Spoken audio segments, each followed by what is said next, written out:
कुछ हफ्ते पहले काजल की शादी अंशुल से हुई थी।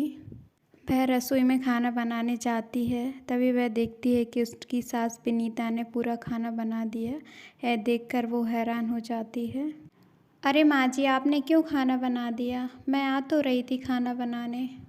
अरे शादी ब्याह की रस्मों में तू भी थक गई होगी, इसलिए मैंने सोचा मैं ही बना लेती हूँ खाना।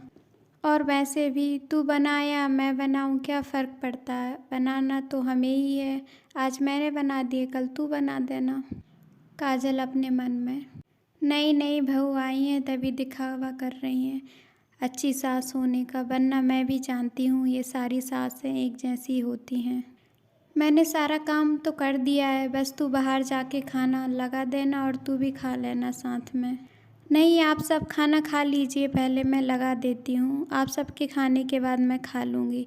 कुछ ज़्यादा ही प्यार नहीं दिखा रही हैं माँ जी आप? कुछ दिन बाद सभी सासों की तरह आप भी अपना असली रूप दिखाई देंगी, तो अभी ही दिखा दीजिए। बहू मैं ऐसी ही हूँ और सबके साथ ऐसी ही रहती हूँ।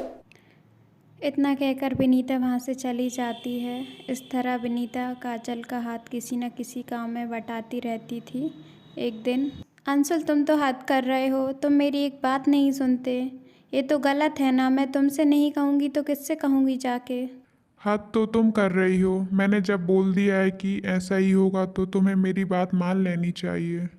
तभी विनीता वहाँ आ जाती है। क्या हुआ, तुम दोनों इतना लड़ क्यों रहे हो? माँ, आप ही काजल को समझाइए। इसको लगता है कि मैं इसे कहीं घुमाने नहीं ले जाता।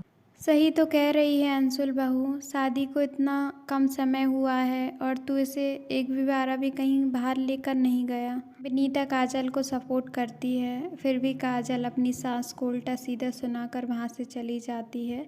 ये सब बातें विनीता को बिल्कुल पसंद नहीं आती। कुछ दिन बाद काजल अपने मायके चली जाती है। वो अपने माँ के साथ ही, तभी उसका भाई आता है। माँ, समझाओ अपनी बहू को, जब देखो पीछे पड़ी रहती है। आज तक ढंग का खाना नहीं दिया और मैंने बोला बाहर से खा लेता हूँ तो बोलती है कि तुम्हारी तबीयत खराब हो जाएगी।